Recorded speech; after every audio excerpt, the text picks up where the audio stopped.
Hi, my name is Dawn. I'm a psychiatric mental health nurse practitioner. I did an introductory video and we talked about 10-80-10. Then we talked about the baby fox story and how the brain develops or is impacted by trauma as it's developing. I wanted to kind of step back for a second, and I realized that maybe it was a little harsh to talk about 10-80-10 and learning how to get over ourselves when we have gone through things where we've maybe made poor choices. And my point to all of that is I really want us to start living our lives. I really want us to start living good lives.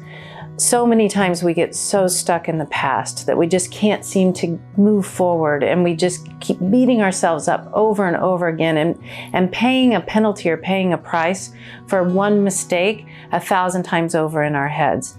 And so it's really important that, I don't mean to sound harsh about it, but I do want everybody to understand that we all make mistakes. We all do things that we regret, and to stay stuck in that past keeps us from moving forward into the future. And so one of the things that I use with especially my younger patients is NPC. And if you're a gamer, you know what a non-playable character is. And so my question is, are you a non-playable character in your own story, in your own game of life, if you will? So a non-playable character, the characters on the sideline in the game that are not the ones that you're controlling with the console, right? So these are the ones on the sidelines.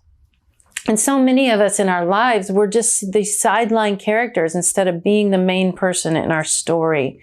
And I really encourage patients, and even for myself, these things that keep us stuck, where we're just sideline characters and somebody else is the hero in our story, we need to reevaluate these things. And I remember one time, talking about this in one of my detox groups, and this young kid was just very cocky, and he was like, well, I'm the hero in my stories. That's how I posed the question. And I'm like, you are a hardcore heroin addict. You were Narcaned 3 times last week. The EMT is the hero in your story. You're a sideline character now. You are the person that somebody has to jump in to rescue. And even in my own life, there have been times where I know I need to take certain medications in order to stay healthy, because mentally there are things that I struggle with. And working in this field, there are things that I have to stay on top of for my own self-care.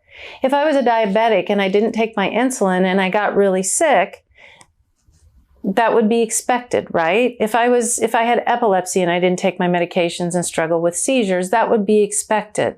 If I had hypertension and I wasn't taking my medications, I'm going to have problems with my hypertension. Mental health issues, they're chronic disease processes, just like hypertension, just like diabetes, just like epilepsy. And we have to, one, lift the stigma of mental health issues in America and normalize that human journey, normalize the human experience. And we have to be able to talk about these things, and we have to be able to pull ourselves out of those spaces where we feel like we can't have these discussions because we're so ashamed and we're so embarrassed and we feel so guilty. And that goes back to that 10-80-10. When I tell you to get over yourself, I don't mean to be disrespectful or disrespect your journey. I mean to normalize your journey. It's okay. We've all made mistakes. It's okay. We've all made poor decisions. Let's not stay stuck in that space, and let's not think somehow we were too good to make those mistakes and those poor decisions. You're just like the rest of us. And so that's my goal with this, is I just really want us to write our own stories. I just really want us to do no harm to ourselves or others, live a good life, do the next right thing. And sometimes everything gets so overwhelming that we have to bring it down to something that simple. Do no harm to myself or others. I've decided I'm going to live, so therefore, let's live a good life.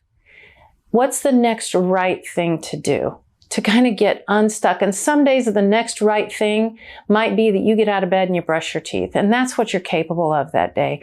And some days the next right thing is you've got the energy to evacuate a building when there's a fire. You know, I mean, each day we try to do our best, and our best is going to change each day, but that's okay because there's always going to be another day.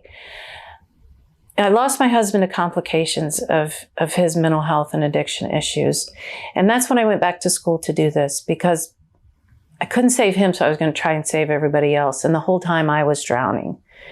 And so on this journey, I'm tired of people dying. I'm tired of the stigma with mental illness and us not having the conversations, people isolating and dying. It's so important that we start getting well, because if you get well, I'm going to be well. My children are going to be well. If I get well, you're going to be well. We're all part of a community. The human race, we're part of this community, and we need to be helping each other heal. And as we help each other heal, the planet's going to heal. So I just kind of wanted to maybe step back a little bit and explain what I meant by those things. If they came across a little harsh, this is not my intent. I want you to live, and I want you to live a good life.